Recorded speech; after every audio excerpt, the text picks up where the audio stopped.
ദൈവവചനം നാം പരിശോധിക്കുമ്പോൾ അപ്പോസ്തല പ്രവൃത്തി 3-ാം അധ്യായത്തിൽ ഒരു കഥാപാത്രത്തെ നമുക്ക് കാണാൻ കഴിയും. അമ്മയുടെ ഉദരത്തിൽ വെച്ച് തന്നെ മുടന്തനായി തീർന്ന പിറവിയിലെ മുടന്തനായ മനുഷ്യൻ. ഈ മനുഷ്യനെ നമ്മൾ പരിശോധിക്കുമ്പോൾ സുന്ദരമെന്ന ദേവാലയ ഗോപുരവാതിൽക്കൽ ഭിക്ഷയാചിക്കേണ്ടതിന് ആളുകൾ ഈ മനുഷ്യനെ ഇരുത്തിയിരിക്കുകയാണ്. കൊരിന്ത്യൻ ബ്രാസ് കൊണ്ട് കൊരിന്തിൽ നിന്ന് കൊണ്ടുവന്ന വെങ്കലത്തിൽ തീർത്ത അതിമനോഹരമായ ഗോപുരവാതിലാണത്.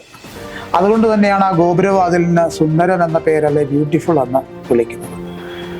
ആ സുന്ദരമായ സൗന്ദര്യമുള്ള ആ ഗോപുരത്തിൻ്റെ വാതിലിൽ അത്ര സൗന്ദര്യമൊന്നുമില്ലാത്ത വികലാംഗനായ ചെറിയ പ്രായത്തിൽ തന്നെ അല്ലെങ്കിൽ അമ്മയുടെ ഉദരത്തിൽ വെച്ച് തന്നെ അംഗവൈകല്യം ബാധിച്ചവനായ ഒരു മനുഷ്യൻ ഇരിക്കുന്ന കാഴ്ച നമുക്ക് കാണാൻ കഴിയുന്നു. സ്വാഭാവികമായി ആളുകൾ എന്താണ് ഈ മനുഷ്യനെ പറ്റി ചിന്തിക്കുന്നത്?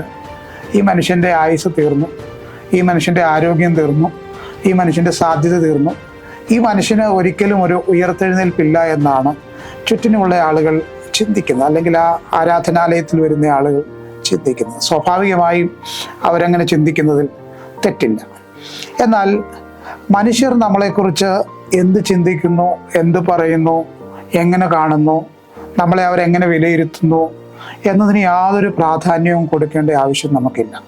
കാരണം ഈ മനുഷ്യൻ്റെ അസാധ്യതകളെല്ലാം, ഈ മനുഷ്യൻ്റെ ജീവിതത്തിൻ്റെ അവസാന അധ്യായമാണ് ഈ ഗോപുരവാതിൽ അല്ലെങ്കിൽ ഈ യാചിച്ച് ജീവിക്കുക എന്ന അവസ്ഥയെന്ന് ചിന്തിച്ച ഇടത്തു നിന്ന് നമുക്കറിയാം അപ്പോസ്തലനായ പത്രോസും യോഹന്നാനും ദൈവാത്മാവിൽ ഈ മനുഷ്യനെ എഴുന്നേൽപ്പിക്കുകയും അവൻ ദൈവത്തെ തുള്ളിച്ചാടി ആരാധിക്കുകയും മഹത്വപ്പെടുത്തുകയും ചെയ്യുന്നത് കാണാൻ കഴിയുന്നു. ഒരു പക്ഷെങ്കിൽ നമ്മളിപ്പോൾ വളരെ താഴ്ചയിലിരിക്കുന്ന ആളുകളാവാം, മറ്റുള്ളവർ നമ്മളെ കളിയാക്കുന്നുണ്ടാവാം, നല്ല ജോലി നമുക്കുണ്ടാവില്ല, ശുശ്രൂഷയിലുള്ള ആളുകളെ സംബന്ധിച്ച് നല്ല രീതിയിലുള്ള ശുശ്രൂഷ ഒരു പക്ഷേ നിങ്ങൾക്ക് ചെയ്യാൻ ഇപ്പോൾ കഴിയുന്നില്ലായിരിക്കാം. സഹോദരിമാരെ സംബന്ധിച്ച് നിങ്ങൾക്ക് ഒരു ഭാവിയിലേക്ക് എത്താൻ പറ്റുന്നൊരു സാഹചര്യം ആയിരിക്കത്തില്ല, നല്ല ജോലി നിങ്ങൾക്ക് ഒരു പക്ഷേ ഉണ്ടായിരിക്കുകയില്ല.